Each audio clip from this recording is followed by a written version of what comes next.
Testing, testing. Dear people in Zoom land, can you hear me now? Ah.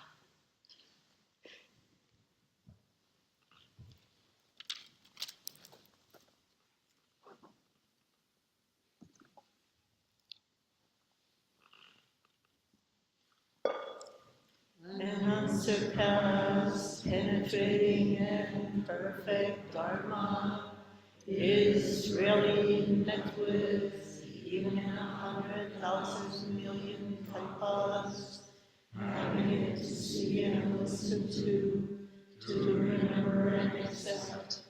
I vow to taste truth of the Tathagata's words.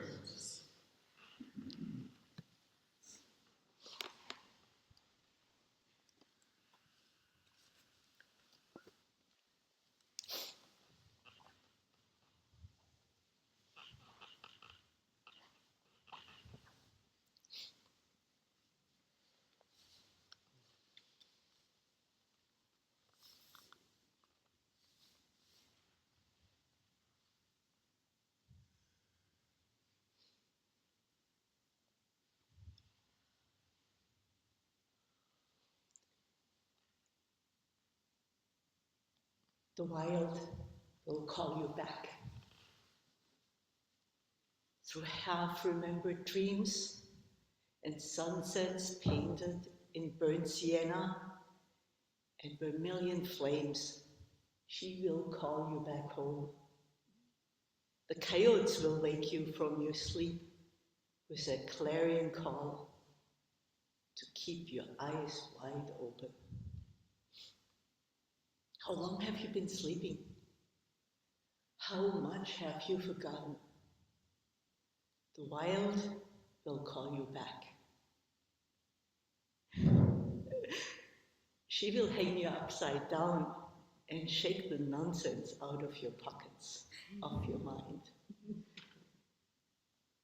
She will strip your soul naked, leaving you raw and exposed under the searing glare of the gods.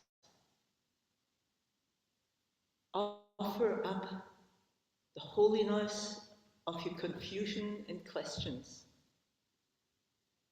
Dress yourself in fireflies and tune your senses to awe while you learn the slow seduction of courting your muse. Brush the stardust from your wings and wipe the ocean from your eyes. Flex your claws, dig your roots deep down into the fertile earth and show your fangs. Gather pollen on your legs and speak in venom and honey. Peel back your colonized tongue and let it hiss and purr and growl and scream. Do you remember how to stalk as a predator and how to surrender as prey? The wild will call you back. The owls know your real name and will call you from the darkness of night to dance under the moon. Crack your heart open with your ancestors' bones and dance in the ecstasy of your love and your grief with flailing limbs, bloody knees, and mud-stained feet. Braid mugwort into your hair and dream yourself awake. The wild will call you back. She will teach you how to die again and again and how to die well. There is no difference between your funeral pyre and your birth canal. Do not bother to try and stop the bleeding. Love with the gentleness and ferocity of your whole soft, tender being. Feed the spirits with your beauty and sweetness and ask them to show you the way home.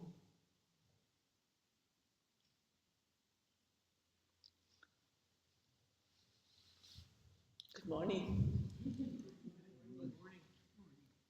So this morning I am here. I am full of happiness and gratitude on this last full day of session. I am so happy that I could be here, and I'm so glad you could be here too. Here in person or here on Zoom, wherever and whenever you may be, thank you. This happening needed every single one of us in exactly the Dharma position we inhabit at this moment. None of us can do this alone. Like Dogen says, only a Buddha and a Buddha.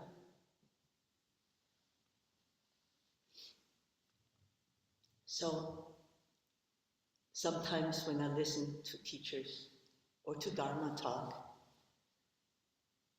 the word faith comes up. I regret to say that the word faith makes me utterly uncomfortable.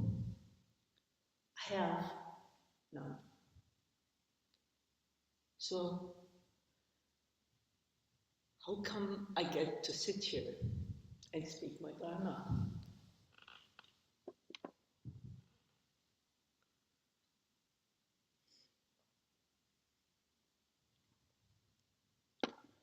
Since I encountered Zen early on in books, and for the last 25 years in Sangha, Zen has never let me down. It never tried to deceive me. It was my truth. And little by little, Buddha, Dharma, and Sangha built trust. Trust. My teacher has never abandoned me. Words of wisdom have been there when I reached out.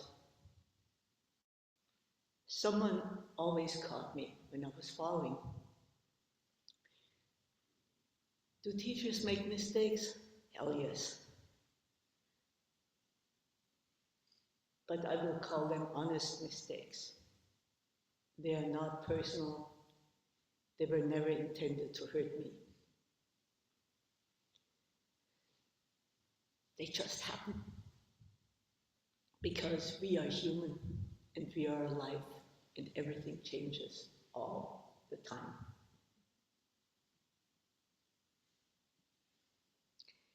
And these interactions over the years built even more trust in Buddha, Dharma, and Sangha. So I offer my trust to the world that things will be all right, even when I think they don't. And they so often do, and it can be so funny. So I hope that for you, like it happened to me in Sesshin, this was a time to open up more and offer more to this trust. Or you might say faith, to the universe in its many forms. Which reminds me, when I get home, I need to have a bumper sticker made that says, "What would Norman do?" So last night, I was up until about 11, sitting in the dining room and writing my Dharma talk. I broke silence when Tim came in and said, "How do you pronounce the Sanskrit word?" And he told me. Thank you. And because I'm a very cautious person, when I'm done writing my talk, before I do anything else, I copy my talk into an email. So if something happens to my computer, I still have the email and I can read it on the very small screen on my phone. So no worries, as you can see. My laptop it's just fine. So I did hit Control All to select my whole talk, and Control C to happen, to copy. And something really amazing happened. I got hit by like this light. And it was a light of my software Open Office that it just crashed.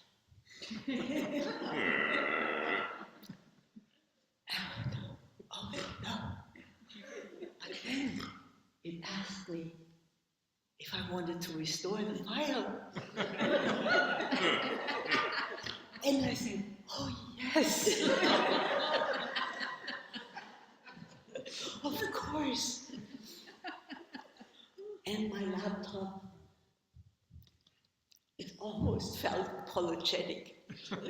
And it informed me that the file was corrupted.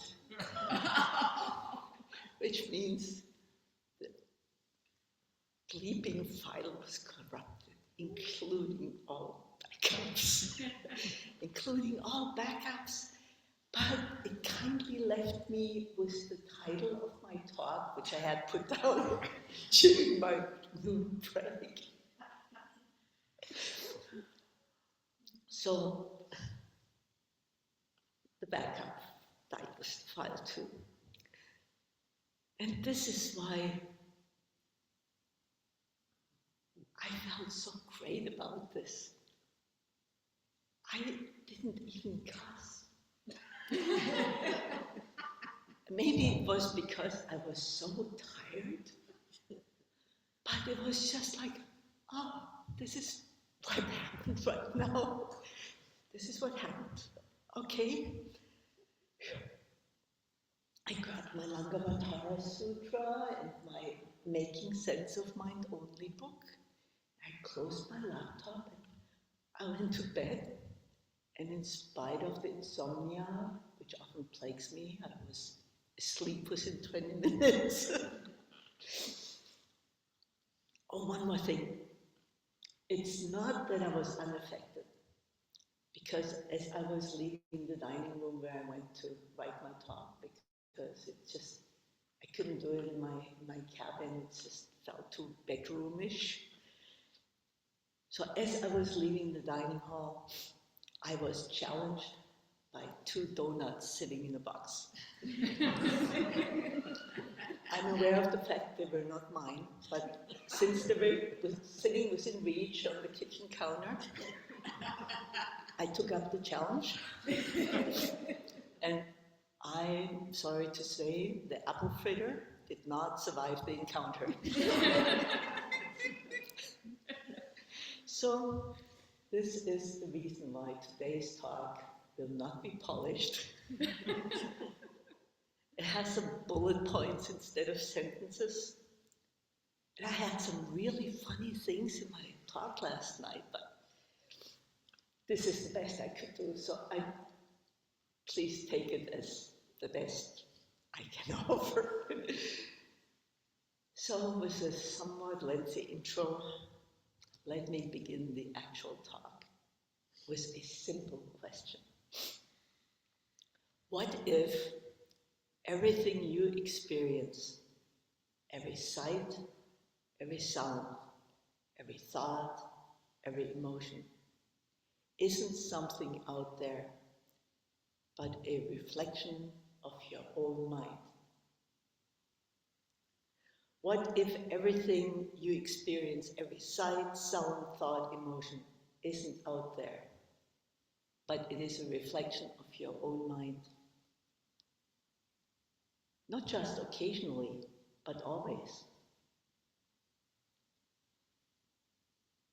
This is what Yogacara Buddhism posits. Yogacara is sometimes called the mind-only school. Now, mind-only doesn't mean that the world out there is not real. It is real, but not quite the way we see it. Yogacara says the way we experience the world is shaped moment by moment by mind itself. That our mind projects the world, and this is the core of what I want to share today. However, to be more coherent, I will first offer a Cliff Note version of how I understand Yogacara. And again, I need to ask for your forgiveness. I got so much into Yogacara while I was writing talk 2. It actually is the majority of the talk, but so Yogacara shows me how I'm getting fooled. And Zen practice shows me how to stop getting fooled and how to stop fooling around. So again, we don't experience the world as it is. We experience the projections of our own mind.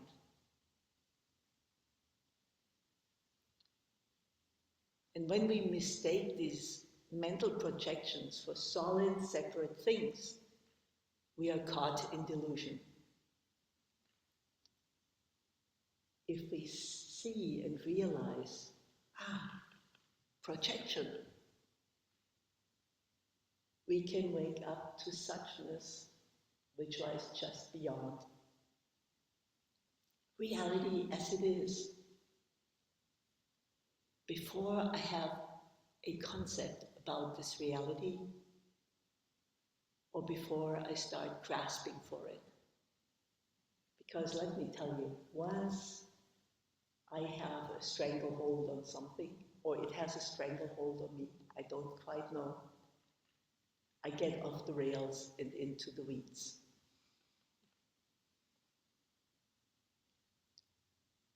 Zen practice enlightenment, cuts straight through with direct experience. And Yogacara explains why that directness matters. Because our world is shaped by how and what we perceive. And this perception is not separate from mind.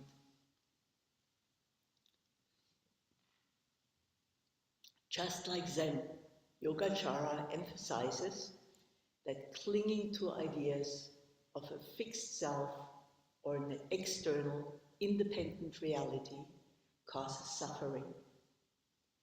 Yogacara offers a very detailed map of the mind. Please remember that this map of the mind is not the territory, it's another projection. It's another concept. It's another way we sneak up on reality, which is all around us.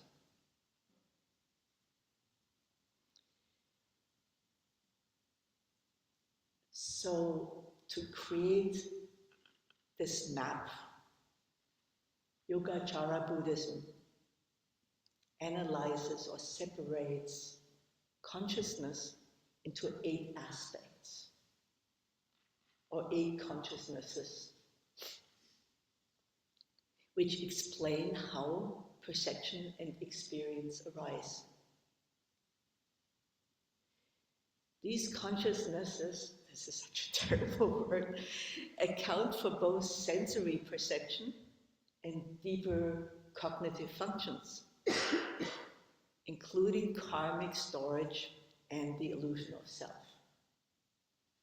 So, those 8 consciousnesses are eye consciousness, ear consciousness, nose consciousness, tongue consciousness, body consciousness, mind consciousness. That's pretty clear. Does anybody really, we should know this as Zen practitioners, right? Now it gets interesting. To explain our functioning, Yogacara made two new concepts, two new ideas, two new expressions. One is manas. And manas makes the I, this Chris sitting here. It is a clinging mind that grasps, that grabs experiences and says, this is mine, this is me. And it creates and perpetrates the illusion of a fixed self, a continuous self. And when you're sitting in meditation and you have these thoughts coming up about how things should be, that you're having a conversation with your manas. And your manas will always be happy to talk to you and tell you how it is. Last but not least, there is alaya vishnana. And that is a word that you'll probably hear often around Zen and the way we feel and think and hold things. And this alaya vishnana is known as the storehouse consciousness. It's the base, it's the foundation of all other consciousnesses too. It stores karmic seeds such as habit patterns, tendencies, perceptions, which ripen into experiences. So your storehouse consciousness is not you, but it's one of the places where this illusion of you or me keeps getting recycled.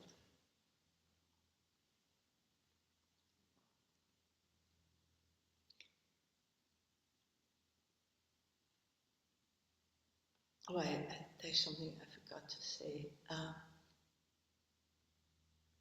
So the first ones, sight, sound, etc., they are giving us data, sensory input. However, they do not conceptualize or give us interpretations. So that's the raw data feed we get.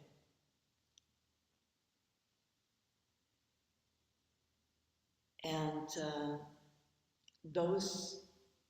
that data gets processed in the mind consciousness. So that's where we start to have cognition and reasoning, and where the concepts start entering the pictures. And so Manu, the mind consciousness, creates duality, subject versus object, self versus other, and that leads to our attachments, our aversions. And all this gets then grabbed by the manas, by the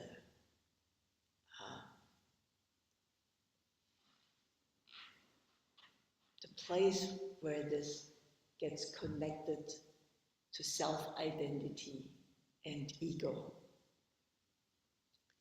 Manas, now I don't know if this is correct, but that's the feeling I have for it.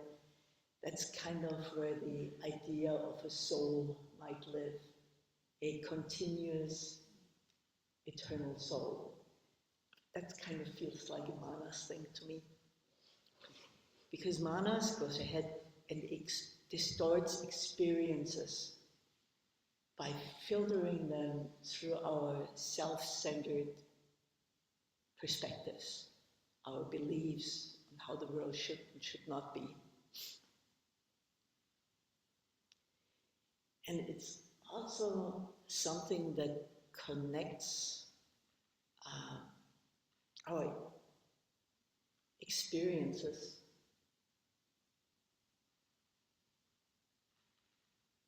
and our interpretations of them to the storehouse consciousness. Now, Alaya Vishnana, the storehouse consciousness, it's the deepest layer. And we don't really see it, and I will talk a little more about that later. But that's where all our seeds live, and where we can choose a little bit, not totally, but we have some influence on what plants, what seeds we water and fertilize, and which ones we try to pull out whenever we see them. Doesn't work, but you know, we try. So the storehouse consciousness is not that personal even. And yet it is a stream of our tendencies.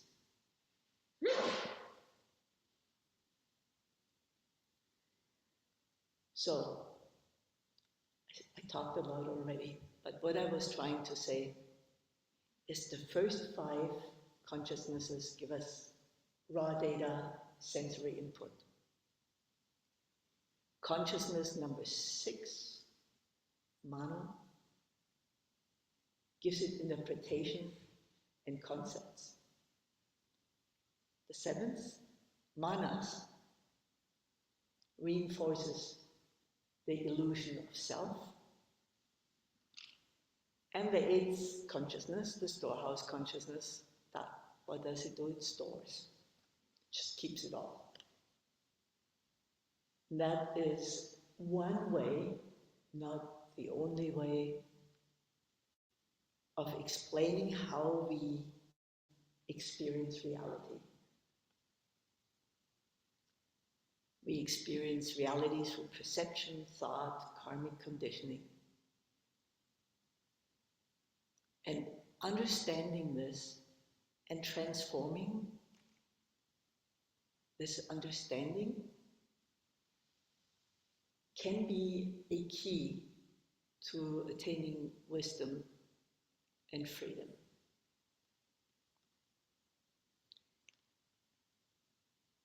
And then the question came up for me, am I directly aware of manas, the ego maker, the self maker, and the storehouse consciousness? Am I in touch with what's going on there? And for myself, unfortunately, the answer is no. But I understand that manas is the mental consciousness that clings to the external, and it clings to the self. It even grasps at the storehouse consciousness to find affirmation of this I keeps on jumping into the picture. We experience the effects of that in terms of ego, pride, fear, desire, clinging. But usually I don't really see how this grasping happens. So manas and the storehouse consciousness, they work in the background all the time. And it's making the world feel, unfortunately, like it's about me. And that everything is personal. I forget that 99.9% of the time it's not personal. It's me living my life, going along my way, and everybody else does exactly the same. So we keep on bumping into each other and running over each other. But because I'm so fixated on where I'm trying to go, I don't realize, I don't notice that I just bumped someone else off the direction they wanted to go. And that happens all the time, and sorry.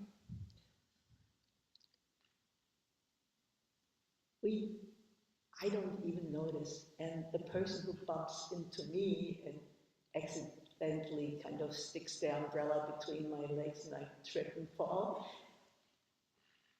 it's not personal, it's just the way they held that umbrella at the time and they didn't hear the clunk when I hit the pavement. So that's how we go through life when we don't pay attention. So please, friends, let's pay attention and be careful with each other.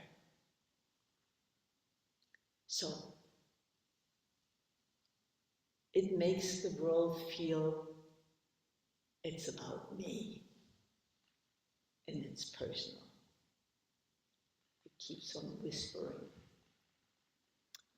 I'm the one having these thoughts and these great ideas. Oh, this is happening to me. I want this and I hate that.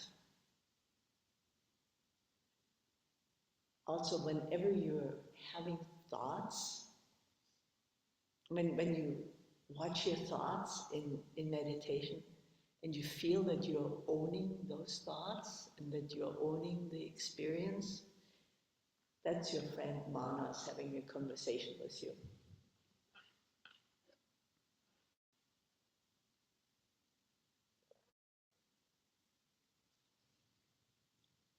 It's an interesting friend because it has no interest in your happiness. It just has an interest in you being you, separated from everything else. Alaya Vijnana, the storehouse consciousness or the foundation, is kind of unconscious. While it stores the seeds,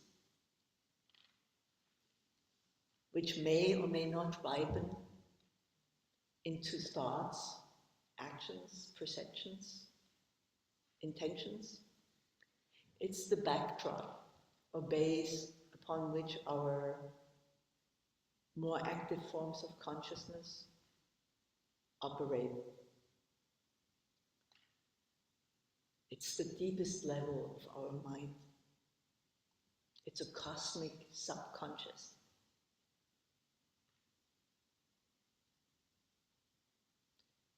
So we are not aware of it. In our daily existence, when we go about our business, we don't go, storehouse consciousness. I only feel that I'm getting a little bit in touch of it through meditative insight and through meditation practice.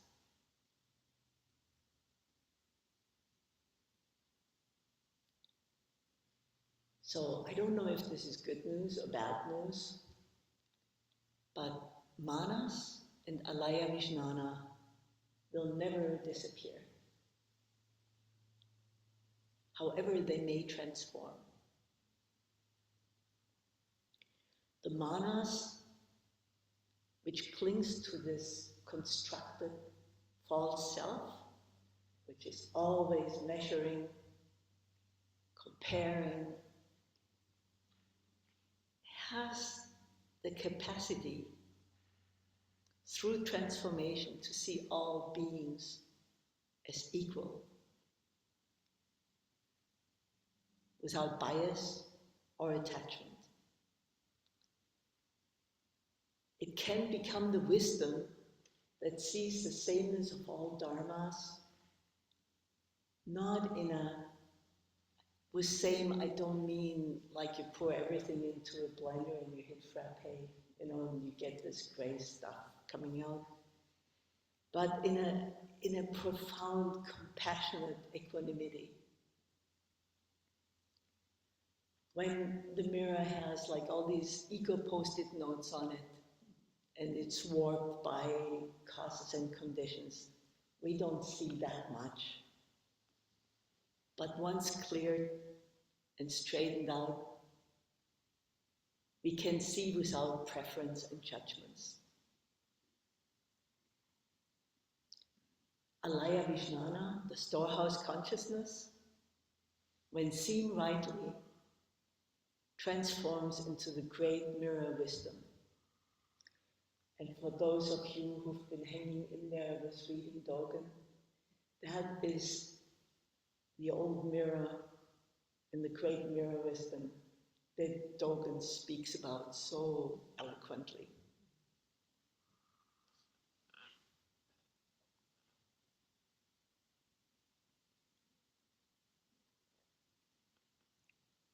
This storehouse of karmic seeds, the hidden source of all our projections and dualistic experiences, does transform into the pure, non-discriminating awareness, which truly reflects reality just as it is without filters. It is not a passive emptiness. It's luminous and effortlessly responsive, just like the mirror. It will show everything placed before it without its distortions and rejection, without duality and grasping. This is a radical shift.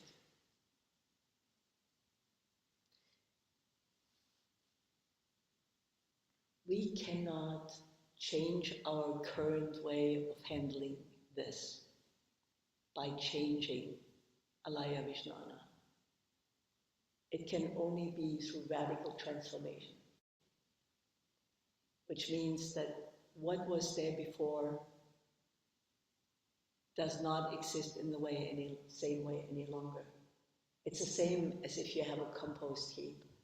You throw stuff you don't want into it, you put some water in it sometimes, you put your weeds in there, leftovers from lunch, what you just don't want, it goes in there, and then you maybe say, oh, this is too much green right now, I need to put some dried stuff in there. And then you leave it alone for a while, maybe a year. I'm not that great at composting, other people are faster. But then you open that little hopper at the bottom of your compost heap, and there's this rich, dark soil in there. And how did that happen?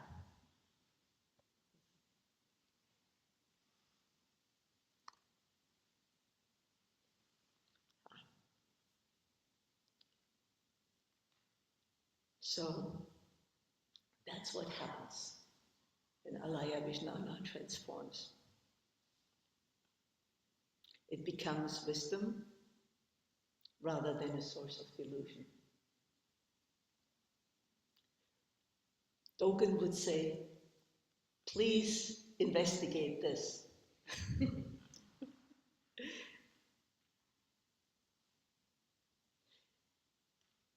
Because when we investigate it, it is essential that we understand our role and the role of our projections in all of this.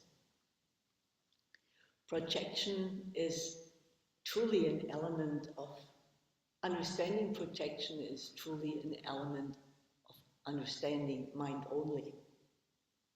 It is central to understand Yogacara, and by extension, one of my favorite sutras, the Lankavatara Sutra.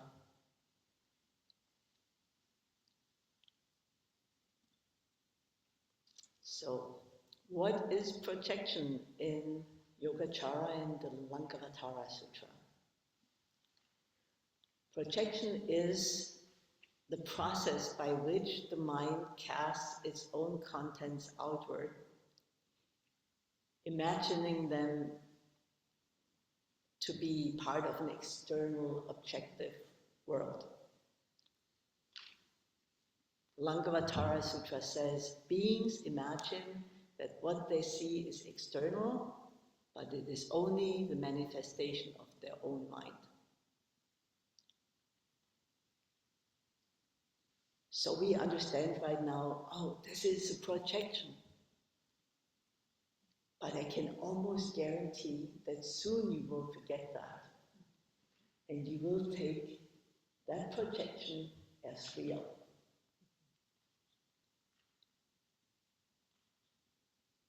You project yourself into it.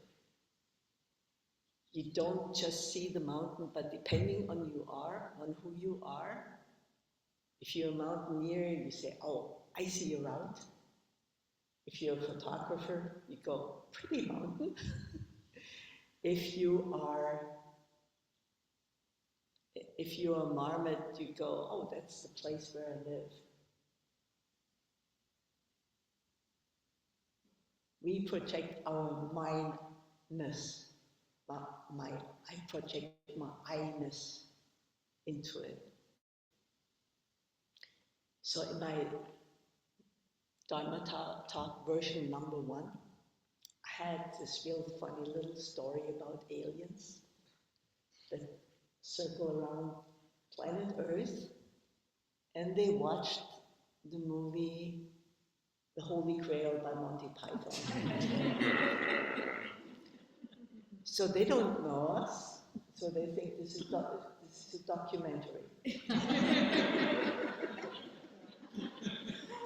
And then they see the scene with the rabbit, right? Do you remember that scene in the cave?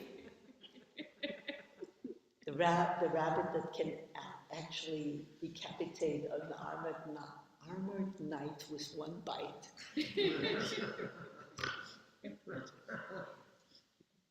And then those aliens decide that we're actually kind of cool people, and they decide to come to Sesshin here.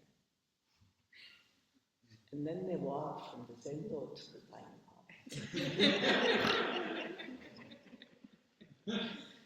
And because they watched the Holy Grail, their input gave them rabbits. You know how that movie ends, right? So they know that rabbits can decapitate an armored knight with one bite, and they are quite defenseless. So they project murder beasts and fluffy bunnies. It's a projection. It's what comes out of what they saw and heard, and they don't know it's a projection, or they forgot it. So that joke wasn't taught, number 1. Never made it into number 2. I didn't have the time. Looks like it just did.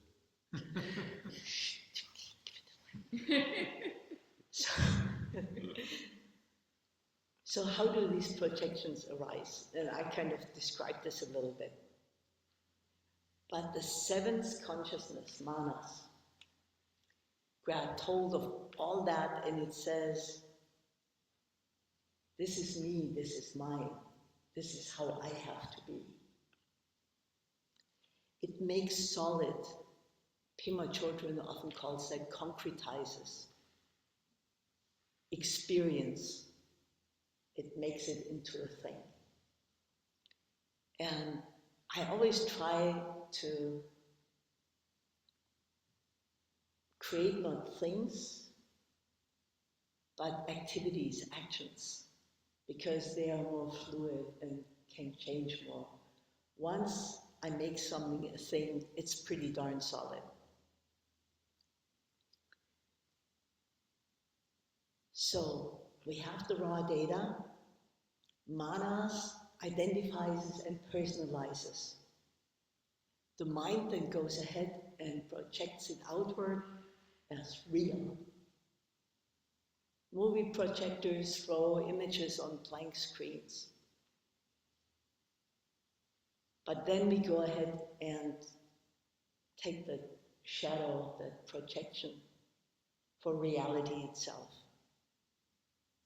Our habit energy, the accumulated momentum of our past actions, mistaken views, keeps putting more seeds into the storehouse. The seeds then create more projections. And the sad fact is that for most of my life, I had no idea that these were actually projections. I took it as reality. And boy, did I defend that reality that I created. I'm sorry. I did. I continue to do that. I try to catch myself. Because this is the heart of suffering. This is how I create suffering for myself, and unfortunately, how I create much suffering for others.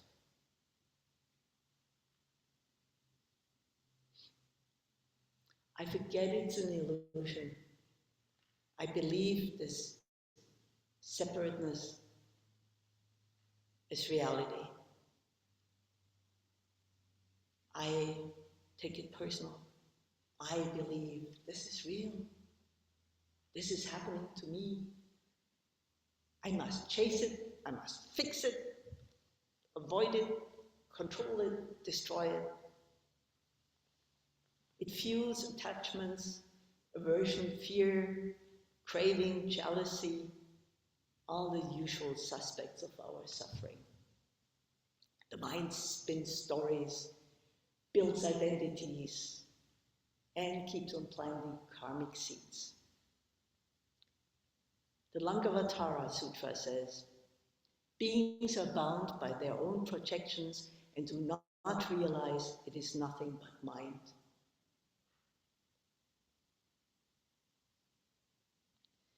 When I forget projection, manas kicks in, full tilt.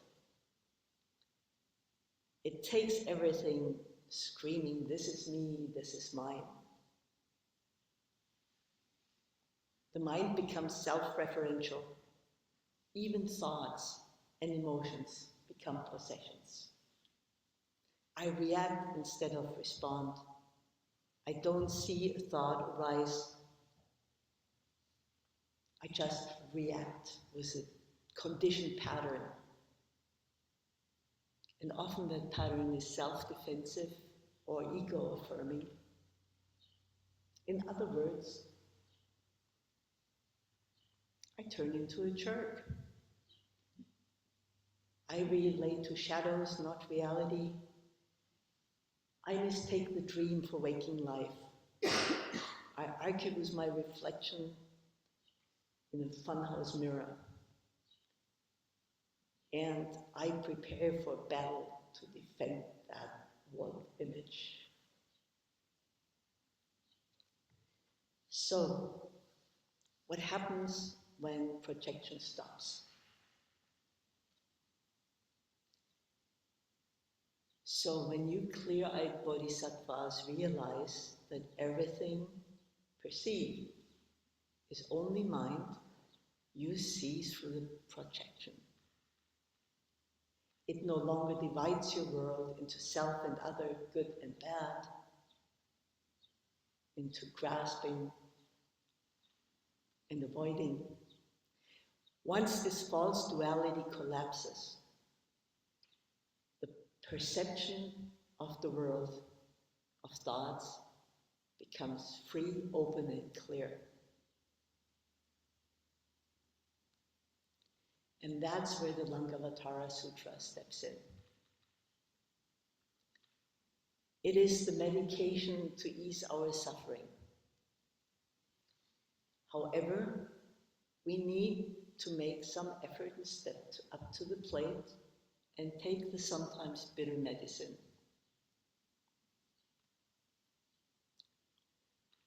So this is probably not the right time to mention this. Sorry, Tim. But I'm about to start a twice monthly Lankavatara study group. Feel free to contact me.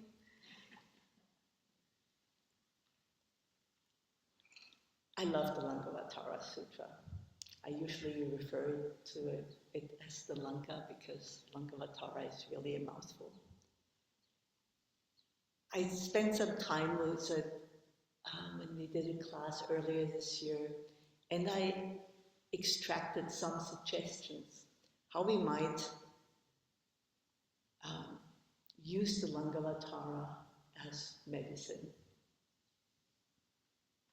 So what does the Lanka say?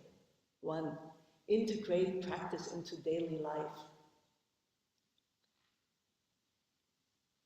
The teachings on projections do not only apply in your meditation. It never stops. So we can bring mindfulness into our daily activities and insight. Notice our projections. So Red Pine translation says, the teachings are like a medicine given according to the disease. But if one clings to the medicine after the disease is cured, it becomes a new disease. Do not cling to the teachings, for they are not the ultimate truth.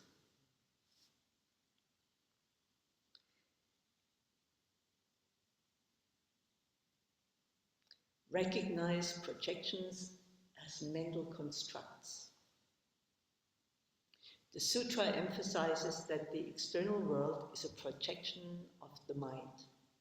What we perceive as real is shaped by thoughts, emotions, and conditioning. How can we practice with it? Observe how your mind creates and repeats stories. The stories are not real.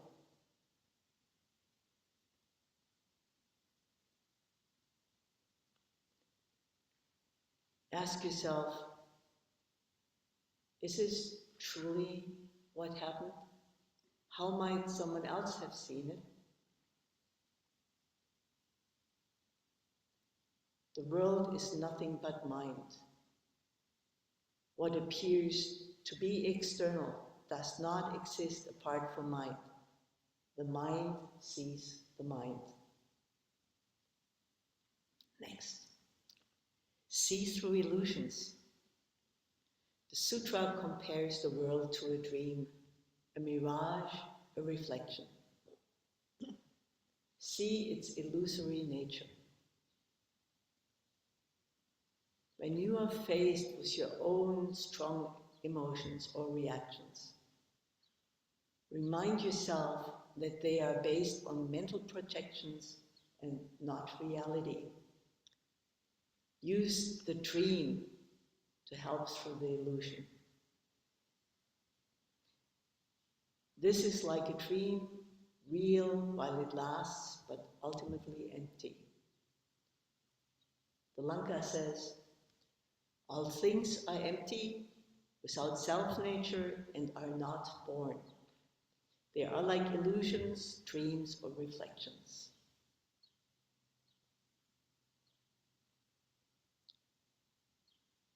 Practice non-attachment.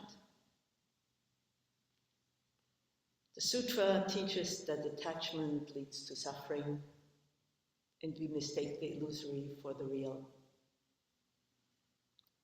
When you notice yourself becoming attached, gently remind yourself, projection,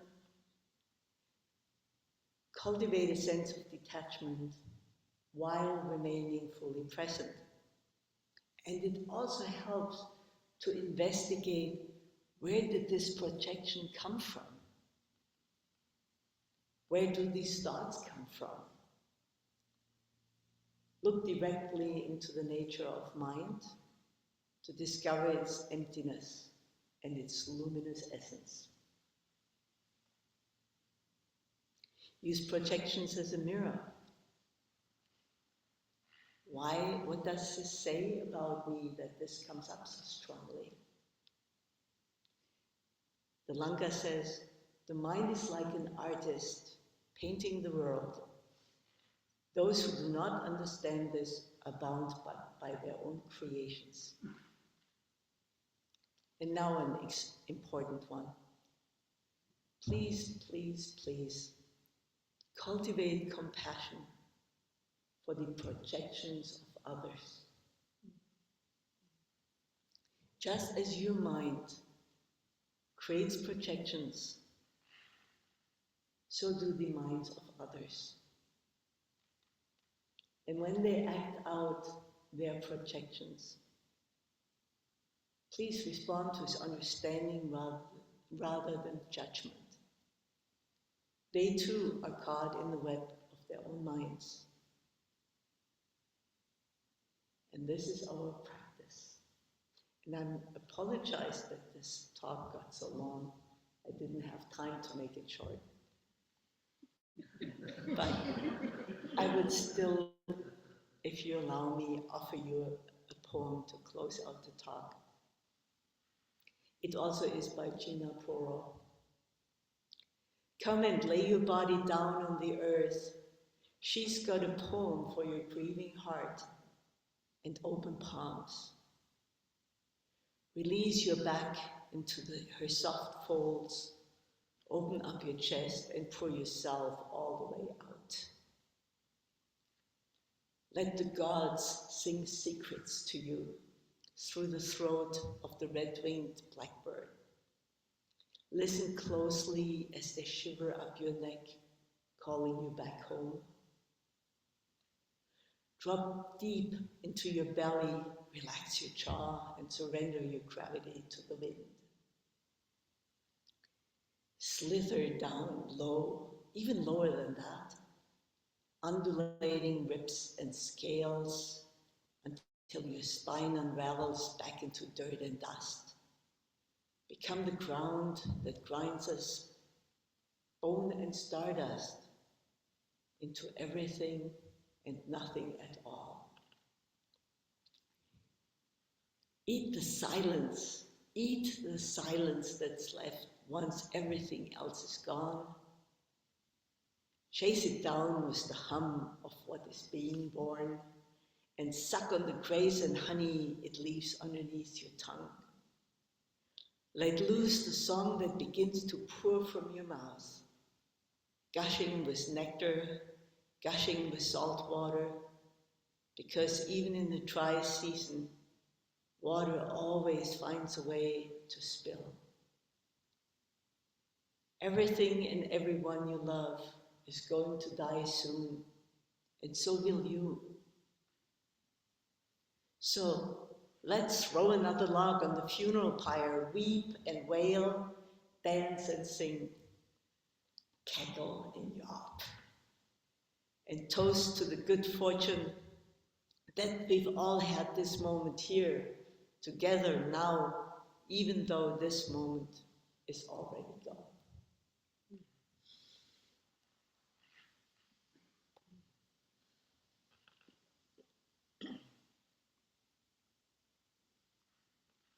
Chris, did you bring that chickweed for a reason? Does everybody know what this is? Does anybody else have a garden and the stuff just clings to you? And it's so hard to get rid of?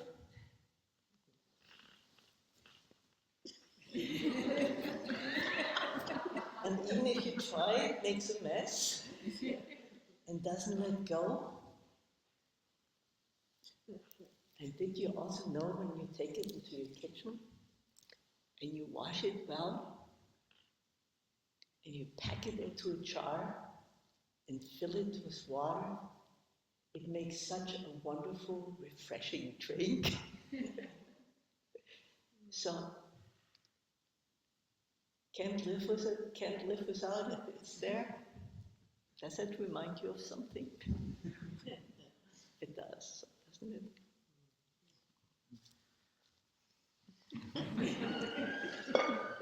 May our intentions equally extend to every being and place with the true merit of Buddha's way.